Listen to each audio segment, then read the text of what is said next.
Greetings, fellow people that have more projects than they have time.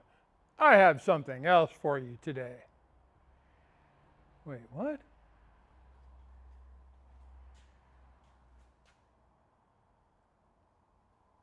Dude, that's a lot of browser tabs. You might want to do something about that. Anyway, so back to where I was. Some few weeks ago, I was pondering what I would need to do in order to paint the F-15 with the correct colors and the tools needed for that, right? I mean, the cockpit's not very big. It's only 20 some odd feet, maybe 17. I don't remember. Anyway, right about the time I started thinking about that, a vendor reached out to me and said, hey, we've got this small spray gun for interior paint that we'd like you to maybe think about taking a look at. And I'm like, sponsored video. I might be able to do that, but I'm not ready to paint the F-15. Well, I can play with it on this cockpit here, okay? This is the prototype cockpit that I built in order to create the instruction manual and prove out the design for a cockpit that I put together about 2008-ish, maybe a little bit later, 2008, 2009. Anyway, so I went, yeah, I think I can test your product. And so fast forward to today, I start digging through what my paint colors are supposed to be. And I figure I'm just going to paint this similarly to how I would do the F-15, just to get my process down. So in the coming months, when I get ready to actually do paint on the F-15, I won't make a complete mess out of it. So I started looking at some of the custom mix paints I bought a couple of years ago for the custom case I did for the simulator. If you're not aware, a couple of years ago, I built a very high-end PC to run the sim. It's got an AMD 7950X in it, 128 gigs of RAM, and an NVIDIA 4090 RTX. I think RTX? Yeah, video card. And I bought a fractal case, or fractal design case, and sprayed it in the pattern that I had for the F-15, which I will show you right now, which is this thing right here, okay? This is from a technical doc that I found online that is the recommended paint colors and spray pattern for the F-15C. So, and it lists two colors. The dark color is 36320, which is a federal standard color. And the light color, which they call light gray, is 36375. And there was some question when I originally bought this custom mix paint about the contents of the cans and their labeling, okay? So I did some testing today, and boy howdy, did they mess this up, okay? I got 4 cans each of these colors, and what I had originally ordered was 4 cans of 12 ounces spray cans of 36320 and 36375, which at that time I believed to be the correct fuselage colors.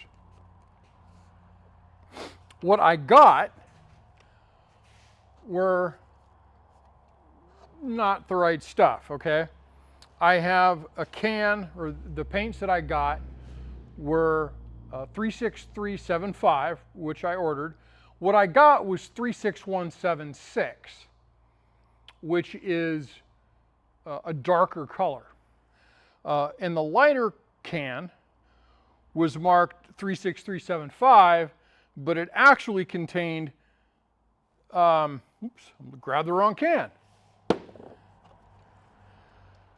It actually contained 36375, but it was marked as 36320. So I got an incorrect color, and I got the right color, but the wrong label. This did not amuse me a great deal. And you notice they've got -1s on here, and I'll show you why. I went ahead and tested the remaining paint cans I had left. Okay. And this is the samples of what was labeled as 36320. And this are the samples for what was labeled 36375. Anyway, I went way farther down that paint rabbit hole than I should have. And I figured, screw it. The two colors I have are light enough and dark enough to do what I want. In fact, the 36320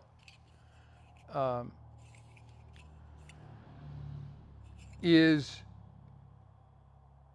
a good enough color,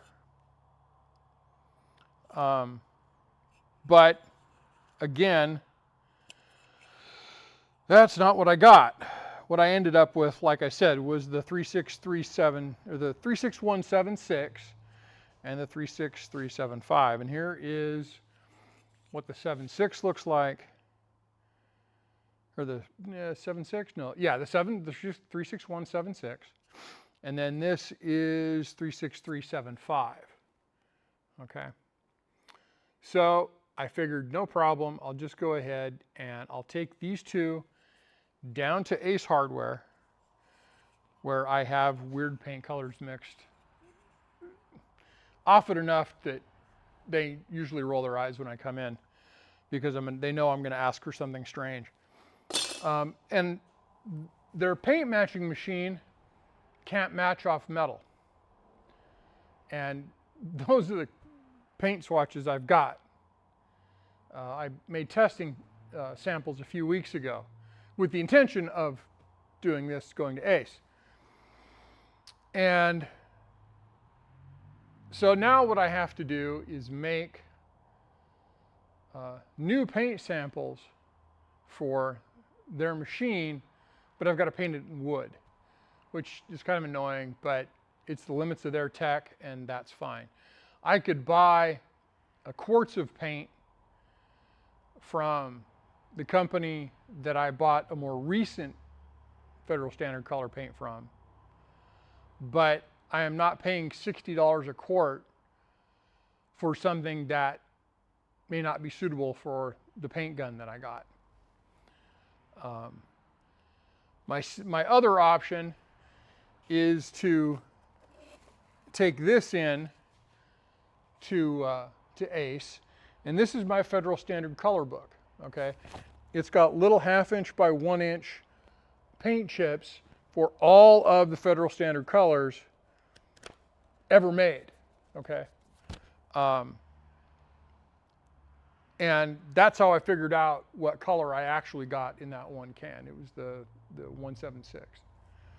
I really don't want to take this down there because I don't want to get it damaged. You know, they're not cheap. This book cost me, I think, $150 in 2011, I think. Yeah, 2011. And I don't want to have to replace it. I know I can go online and order a custom 3x5 cards for a few dollars a piece that'll have the right colors on them, but it's like, That's a lot of hassle to go to at this point. So my plan is, before I can paint this thing, I've got to make some new color samples. But until I can get a chance to do that, I figured I would do kind of an intro to the whole painting project by showing you this ancient cockpit and how it got built out, and we'll go from there. So let me change things around a little bit, and I'll be right back. Okay. So I figured I would take you folks through the front all the way to the back. So in here is where the electronics, what there is set up. And then this platform is also a monitor stand. And as you can see, as I open it up, by the structure, it's way overbuilt. But I had no idea what I was doing at the time. So I was like, you know, I'd better build it too strong than too weak. So this is where all the magic theoretically happens. This right here is the power supply for the shaker system that I did a video on a number of years ago. This is just a layabout 5-volt power supply that is designed, or is not designed. It's here just to turn on the backlighting for the one panel I have installed. And then these two things here are the electronics for it. And you can't see that, so I am going to swap to a new camera right now so you can look at that. So what you're looking at here is, this is the control board for the shaker system. This is built by builtforfun.co.uk, I think is his website address. I don't know that this thing is available anymore. I hope it is, but I don't think so. And then this thing here is from the old, I don't remember the name of the company anymore. That is just tragic. And he pissed me off too. Anyway, Beta Innovations. There we go. And I should note that I was angry at him because he pulled his product line shortly before I was going to go into beta with a piece of software that relied on his product line. So yeah, at any rate, this is the Beta Innovations board, and I think it's the Plasma or something like that. Yeah, the Plasma MM2 from the heady days of 2007. This is what handles all the switch inputs and handles the joystick axes for the throttle quadrant, the rudder pedals, toe brakes, and pitch and roll axes. And then you can see my horrible wiring job up here. So let's go ahead and we'll move into the cockpit itself. Okay, in here we've got the actual cockpit itself. This panel is one that I made just for this. It uses real aircraft switches and a bunch of other stuff. And I never really finished the full wire up for it. Mostly because I got distracted by other projects.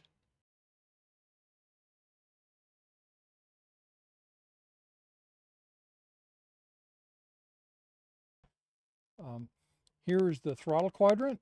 This one has the throttle and mixture on it.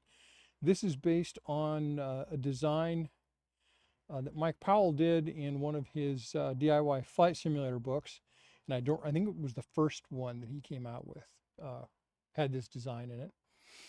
This is ABS plastic that I laser cut these slots out and then used a heat gun to make it conform to the shape of the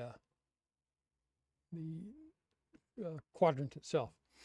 And then down deep in here where you can hardly see anything are the rudder pedals. And then all the way down there is the Gentron Mark II gimbal. And if I remember, I will put a link in the description so you can see what that thing actually looks like underneath there.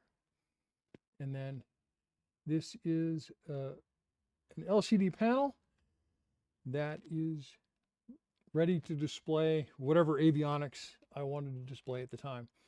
I think at one point I was running a friend of mine's clone of the Garmin 1000 running in reversionary mode, which means it does what it needs to do on a single screen instead of needing two. So now let's go take a peek in the back where the force feedback system, as it were, is. This here is the guts of the shaker system. It's got about, it's close to 20 pounds of lead weight on it. And it rides on a spring bed. And then there's, I think it's a 250 or 300 watt DC motor that shaker board controls. And basically what it does is it runs the motor forward and reverse really fast to get the shake effect. I will link to my previous video on this so you can get a better idea as to how it works. It's super impressive and does crazy things to this cockpit. And with that, that's basically everything. So the next step is to actually start painting. The problem is I don't have my paint yet. That may take a little bit to get. So let's take a peek at the gadget itself that caused this video to happen. Okay, what we've got here is a Tilswell paint gun. It's made in China, of course, and it's sold, I think, on Amazon. It's the Dreamer 400. Okay, so let's open this thing up and see what we got, because I haven't even done that yet.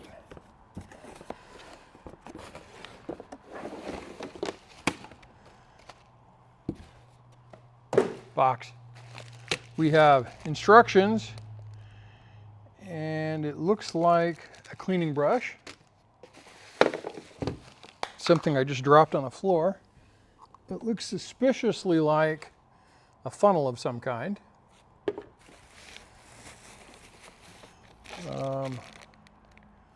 Maybe another nozzle. How does this come out of the foam? Ah, here it goes. Okay. Yeah, it's a Dreamer 400. Looks pretty interesting. I mean, it doesn't have a lot of heft to it, which is good. Looks like it'll take 20 fluid ounces. And I don't know if you consider this to be an HVLP or not.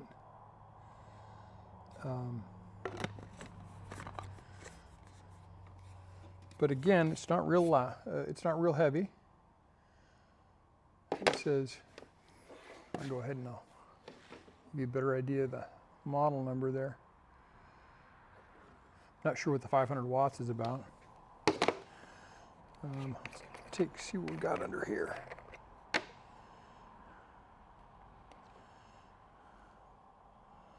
Well, that's real simple.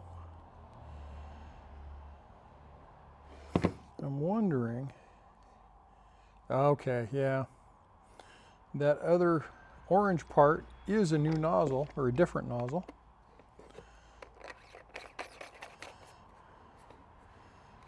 Seriously.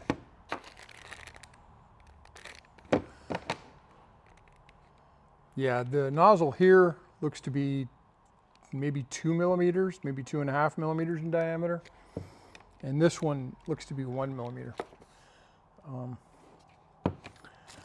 But with that, I mean, there's not a whole lot else I can say about it until I actually get to use it.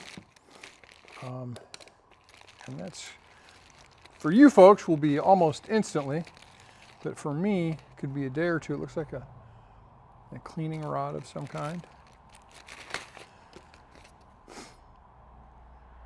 Oh, it's for diluting paint. That's what this thing is for. It says Ford 4-pound or 4 number sign on it. Interesting.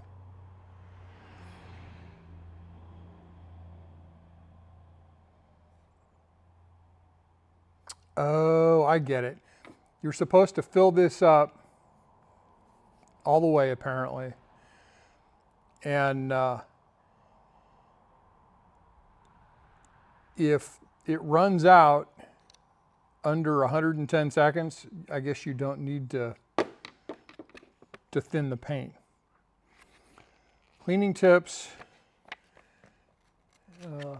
user manual, which is very, very small. Talks about the spraying shape and angles and settings and things like that.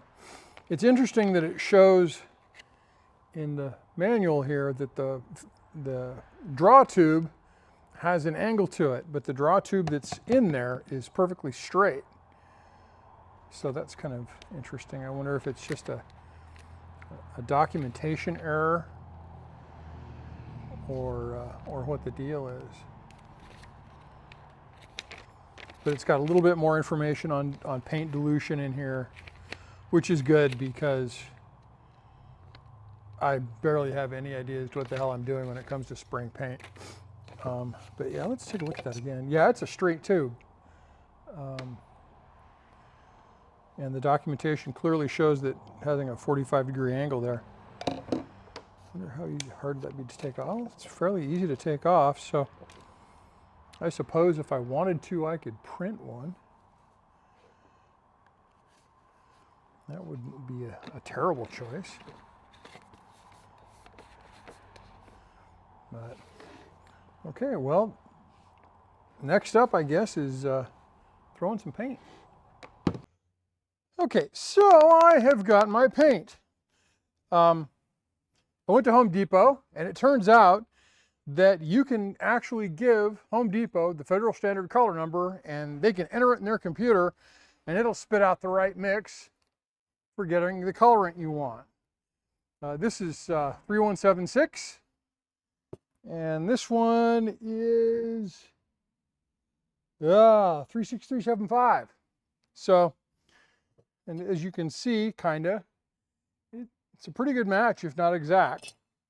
I noticed that when I was stirring this paint, that it's extremely thick. The manual for the sprayer says that using this calibrated cup, if it takes less than 2 minutes for the paint to drain out of this after filling it, you're okay. You don't have to dilute the paint or thin the paint. Well, I mixed it with my little piece of aluminum here, and I would have waited 3 days for all the paint to drip off of this thing. It's very thick. So I think what I'm going to do is forego the fancy scientific method of mixing the paint, or not mixing it, but diluting it. And I'm going to put some water in here and mix it until it feels about what I think would be a good consistency. I am not an expert. I am a wildly underqualified amateur for this kind of thing. So you might want to follow the instructions. So let's go ahead and get us some paint in here. Yeah, you see how slow that pours? I mean, wow. That is some thick paint. So I'm going to stop right about there and give me some room for water.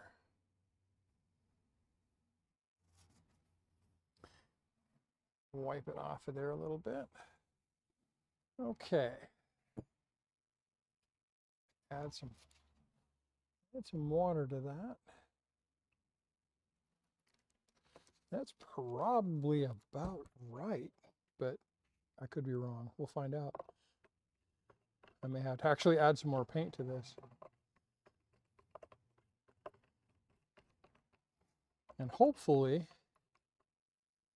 I will be able to edit out the all this traffic noise.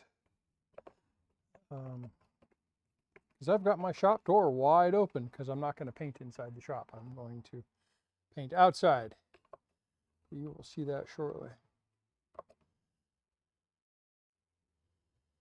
And that moves like that. Yeah, that's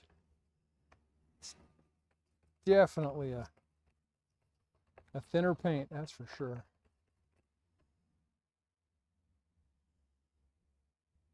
That's not too bad.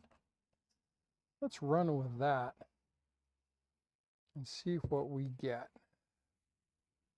So let me get this cleaned up a little bit here. Get the lid back on the paint, and we'll start throwing some paint. As you can see on the side of the sim here, I've got all of these screws. And this was done to test to see how it would look with real fasteners in it. You can see I went from Phillips to some square drive, and then I got to a point where I started doing rivets. And what I did is I drilled an 1/8-inch hole, countersunk it properly, and then took a rivet that was maybe 1/4 inch long, put a little dab of super glue on it, and pressed it into the hole. And the idea being is that you would have a rivet that looked real once it was painted. I mean, it looked, it would look like a real aircraft skin when it was painted. Let me zoom in a little bit. See if you can see that. See?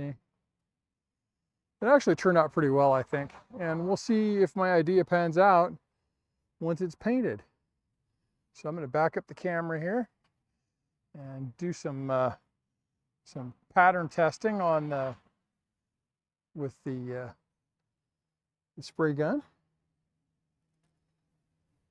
And we'll see how that works. A Tilswall. That's what the name of this thing is. Kept forgetting it. Oh my God, the traffic out here is just bonkers. Okay, so I've got it set for a pattern to give it a vertical spray pattern. Turn it on.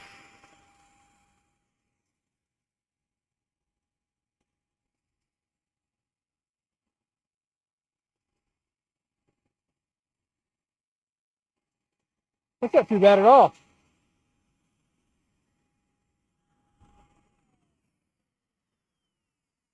Okay, I should mention that holy crap is this thing loud. But the way that I've thinned the paint, it seems to be happy with that. So let's see how it goes.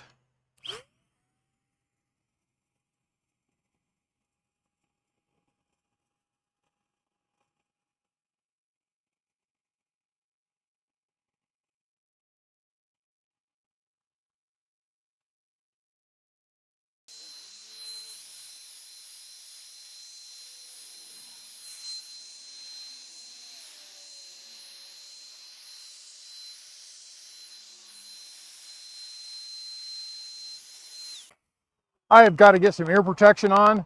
This thing is like really shouty. So give me a second.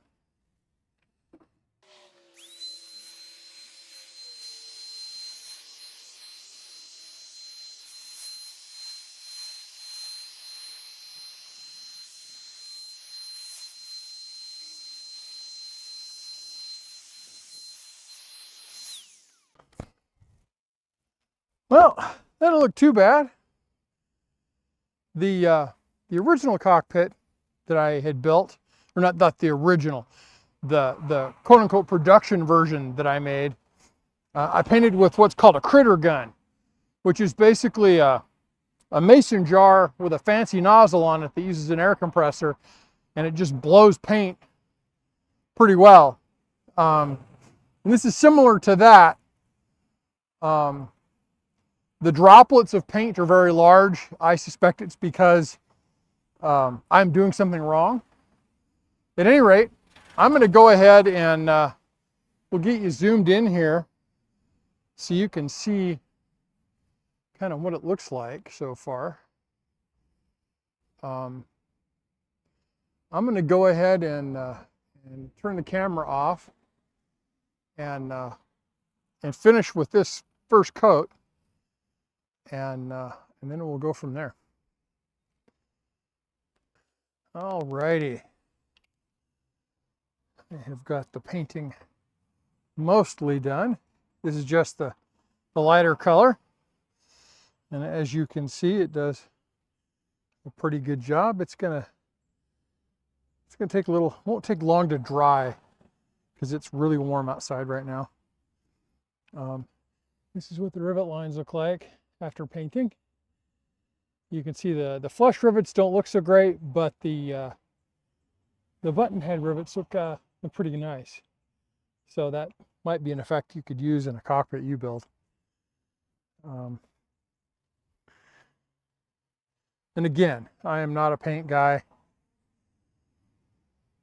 but this Tilswell paint sprayer does a pretty good job, I think.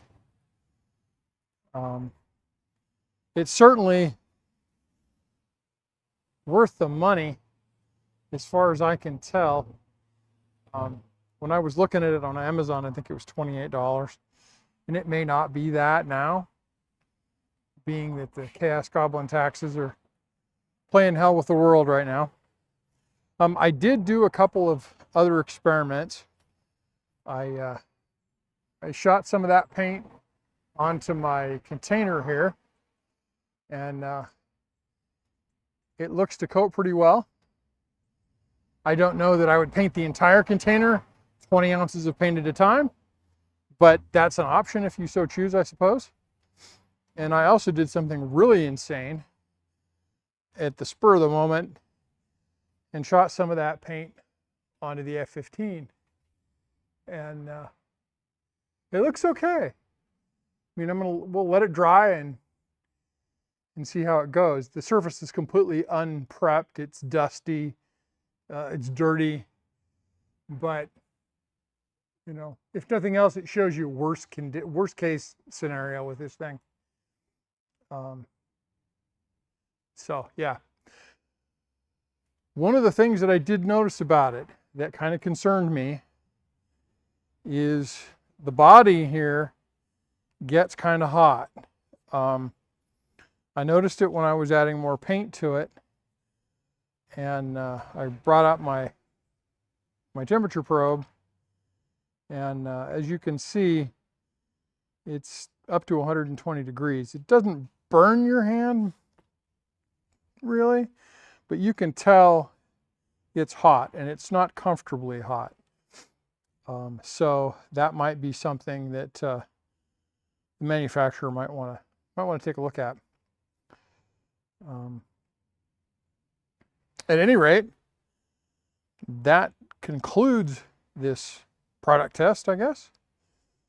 I am told that there will be some kind of a discount code made available to me, and I will certainly put that in the video description for those of you that want to take advantage of it. It would be nice if they sold the paint cups separately with lids on them. That way, you know, you could just keep a series of paints around for the stuff that you use it with. But that's just my thing. It's not necessarily yours. At any rate, I appreciate you taking the time to watch this video, and hopefully it was worth your time to watch. Thanks, folks. Bye-bye. So I've got some kind of like post-use comments on the Tilswall paint sprayer. It was easy to set up, easy to use, and I've now cleaned it, so it qualifies as easy to clean. It's a lot easier to clean and less hassle to clean than my Warner? Is that who makes it? I don't remember. Truck goes by. At any rate, I just wanted to let you folks know that if you're on the fence about spending a little bit of money on this paint sprayer, you know, I do it. When the company originally reached out to me, I looked them up on Amazon, and I actually thought about declining the offer and just buying the stupid thing, because as inexpensive as it is, I really wouldn't be out that much if it didn't work right. And then I thought about it for a bit and went, you know, why not? I can do a sponsored video and get an inexpensive paint sprayer out of the deal. So that's what I did. There's no deep flaws in it that I can see, but then again, I'm not an expert. It could have some bad habit that I'm just simply too dumb or too inexperienced to notice. I'm impressed with what it does at the price that it's for. So with that, I will bid you adieu again. Thanks for watching, folks.